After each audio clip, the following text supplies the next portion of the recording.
तो एक cinematic universe में कई सारे पावरफुल सुपर हीरोज हमें देखने को मिलते हैं, जिनमें से कुछ लिटरली गॉड्स है, कुछ को पूरी तरीके से मारना इम्पॉसिबल है, तो वही कुछ पावरफुल बने हैं अपने इंटेलिजेंस की मदद से। ऑन स्क्रीन एक सुपर हीरो को अपने फुल पोटेंशियल में देखना हो सकता है हमारे लिए एक ट्रीट जैसा हो, पर असल में ये एक टिप ऑफ आइसबर्ग जैसा है, क्योंकि इनके मटेरियल सोर्स यानी कॉमिक बुक में ऐसे कई सारे इंसिडेंट्स हुए हैं जहां इनके 10 टाइम्स मोर पावरफुल वर्जन्स भी हमें देखने को मिलते हैं, जो हमारे फेवरेट सुपर हीरो को और भी ज्यादा क्रेजी बना देता है। तो आज के इस वाले वीडियो में हम बात करने वाले हैं top 10 craziest version of super heroes के बारे में। पहले मैं बता दूं कि इस लिस्ट में सुपर हीरोज को उनके पावर के बेसिस पे रैंक नहीं किया जाएगा, तो बिना देर किए चलिए शुरू करते हैं।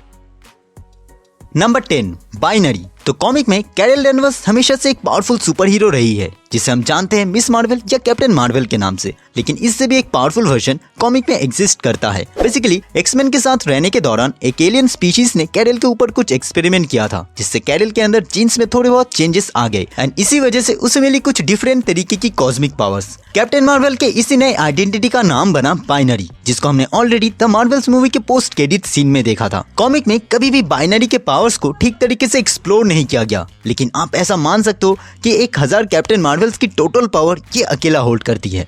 Number 10, Scarlet Witch. तो मार्वल कॉमिक्स में हाउस ऑफ एम नाम की एक मेजर इवेंट हुआ था, जहाँ पे स्कारलेट विच की फुल पोटेंशियल क्या है ये हमें देखने को मिला। Wonder vision and multiverse of madness की तरह यह भी अपने फैमिली को दोबारा अलाइव करने के लिए उसने अपनी रियलिटी अल्टरनेशन की पावर को बहुत ज्यादा पुश किया, जिस वजह से बिली एंड टॉमी जिंदा तो हुए, लेकिन इसी वजह से मेन रियलिटी पे बैलेंस बिगड़ने लगा। एक्समैन के मेंबर्स एंड वुल्वरीन जब वांडा को रोकने गए, तब नो मोर म्यूटेंट्स सिर्फ यही 3 वर्ड्स कह के वांडा ने इस रियलिटी से सभी म्यूटेंट्स की एग्जिस्टेंस को ही मिटा दिया। मल्टीवर्स ऑफ मैडनेस में वांडा के इल्यूमिनाटी को मारना इसी इवेंट का एक इंस्पिरेशन टेक था। Number 8, Wolverine. तो एक ऐसा सुपर हीरो जिसके पास है जबरदस्त हीलिंग फैक्टर, उसे मारना इम्पॉसिबल तो है ही, लेकिन ऊपर से अगर उसके पास दुनिया जमाने की कॉस्मिक पावर्स आ जाए तब क्या होगा? इसका आंसर हमें तब मिलता है जब हमारा वुल्वरीन होस्ट बनता है फिनिक्स फोर्स का। एक्समैन के मूवीज में हमने फिनिक्स फोर्स के कॉन्सेप्ट को जाना है, बट एज ऑलवेज कॉमिक में ये सारी चीजें एग्जिस्ट करती है बहुत ही बड़े स्केल पे। तो ऐसे में कॉमिक में जब वुल्वरीन के पास ये पावर्स आता है, तब वो बन जाता है most powerful cosmic being in Marvel universe. Matter से लेके किसी भी रियलिटी को मैनिपुलेट करना एंड इनफाइनाइट लेवल तक की कॉस्मिक पावर को जनरेट करना इस वाले वुल्वरीन के पावर के लिस्ट में आता है। इसके अलावा एक स्टार की एनर्जी को एब्जॉर्व करने से लेके स्पेस में इजीली ट्रैवल करना इस वाले वुल्वरीन के लिए बहुत छोटा टास्क है। Number 7, Hulk.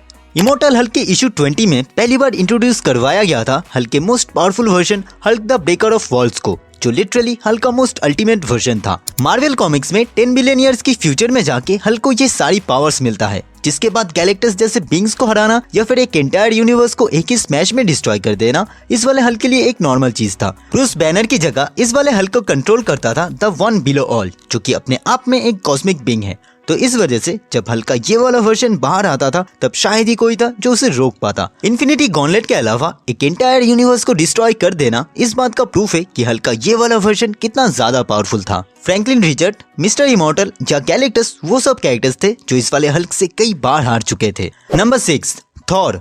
तो एवेंजर्स इन्फिनिटी वॉर मूवी में हमने थॉर के मोस्ट पावरफुल वर्जन को देखा है, लेकिन कॉमिक में थॉर का मोस्ट पावरफुल वर्जन इस वाले थॉर से भी कई ज्यादा पावरफुल है। माइटी थॉर के इशू 80 से इशू 85 तक थॉर का ये वाला वर्जन हमें दिखता आया, जहां बहुत ज्यादा पावर की नीड में थॉर अपने अल्टीमेट सैक्रिफाइस को करता है एंड यग्द्रसिल ट्री से खुद को बांध लेता है। बदले में उसे रूइन मैजिक मिल तो जाता है, लेकिन उसका डेथ भी हो जाता है। थॉर का ओडिन फोर्स थॉर को रिबर्थ करता है, जिसके बाद हमारे सामने आता है रूइन किंग थॉर। थॉर का ये वाला वर्जन कभी मर नहीं सकता और ना ही एज करता है। ऊपर से रूइन मैजिक के चलते अनटोल्ड मैजिक पावर्स को समन करना, रियलिटी रैपिंग करना एंड एनर्जी मैनिपुलेशन करना थॉर का ये वाला वर्जन एक ही चुटकी में कर सकता है। Number 5, Ghost Rider. तो मार्वल कॉमिक्स के एक अर्थ में फ्रैंक कैसल यानी पनिशर मारा जाता है अर्थ में हुए एक लड़ाई में, जिसके बाद उसका सोल पहुंचता है हेल में, जहां मेफिस्टो के साथ डील करके स्पिरिट ऑफ वेंजेंस की पावर्स मिलता है फ्रैंक कैसल को, जिसके बाद वो बनता है इस यूनिवर्स का घोस्ट राइडर। कई सालों तक अर्थ में भटकने के बाद वो मिलता है गैलेक्टस से, जो घोस्ट राइडर को अपना हेरल्ड बनाता है एंड डिस्ट्रॉय हुए अर्थ के बदले उसे कॉस्मिक पावर दे देता है एंड इसी तरह क्रिएशन होता है कॉस्मिक घोस्ट राइडर का।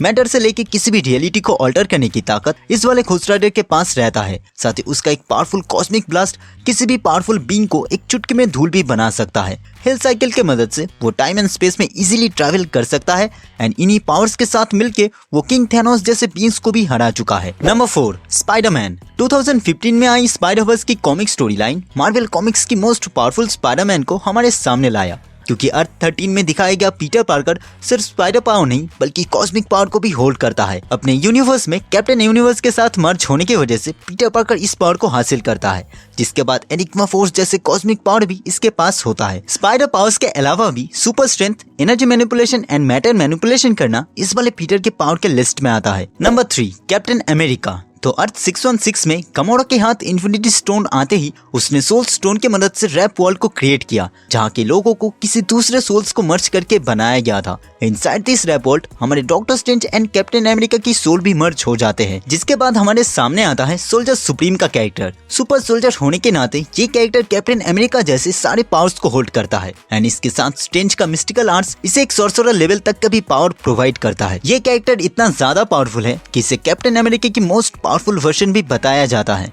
Number 2, Strange Fate. तो रैप वर्ल्ड की तरह मार्वल कॉमिक्स में एमेलगम नाम का भी एक यूनिवर्स एग्जिस्ट करता है, जिसे क्रिएट किया गया था मार्वल एंड डीसी कॉमिक्स की यूनिवर्सेस को एक साथ फ्यूज करके। बेसिकली इस यूनिवर्स में चार्ल्स जेवियर को रेस्क्यू करता है नाबू द एंशिएंट वन, जिसके बाद उसी से सारे मिस्टिकल आर्ट्स सीखने के बाद वो बनता है लॉर्ड सुप्रीम ऑफ ऑर्डर। एक मेटा म्यूटेंट होने के साथ साथ मिस्टिकल आर्ट्स की नॉलेज स्ट्रेंज फेट को बहुत ज्यादा पावरफुल बनाता है एंड फॉर दिस रीजन रैप वर्ल्ड के मोस्ट पावरफुल बीइंग्स के लिस्ट में स्ट्रेंज फेट का भी नाम आता है। एमसीयू के डॉक्टर स्ट्रेंज एंड डीसी के डॉक्टर फेट के पास हमने जितने भी पावर्स देखा है वो सब ये अकेला होल्ड करता है। इसके अलावा dimension travel, immortality, telepathy and transmutation की पावर्स भी इसके पास रहता है। Number 1, iron man. कॉमिक में आयरन मैन की most powerful version iron hammer भी बिलोंग करता है अर्थ 616 के रैप वर्ल्ड से, जहां आयरन मैन एंड थॉर की सोल मर्ज होने से स्टार्क ओडिनसन जैसे कैरेक्टर हमारे सामने आता है। एक गॉड होने के नाते इमोर्टलिटी का एडवांटेज इस वाले आयरन मैन के पास रहता है। साथ ही थॉर जैसे physical strength, durability and agility भी ये कैरेक्टर होल्ड करता है, लेकिन इसके साथ अपने इंटेलेक्ट का यूज करके एडवांस मिस्टिकल नॉलेज की मदद से ये अपने लिए क्रिएट करता है एक आर्मर को।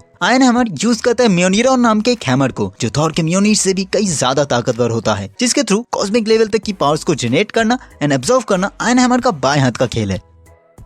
तो दोस्तों ये था video top 10 alternate powerful versions of super heroes के बारे में। आपको ये वीडियो कैसा लगा नीचे कमेंट कीजिए। अगर वीडियो अच्छी लगी तो प्लीज लाइक कीजिए, शेयर कीजिए और अगर चैनल पे नए हैं तो प्लीज सब्सक्राइब कीजिए। तो मिलते हैं अगले वीडियो में, तब तक के लिए गुड बाय।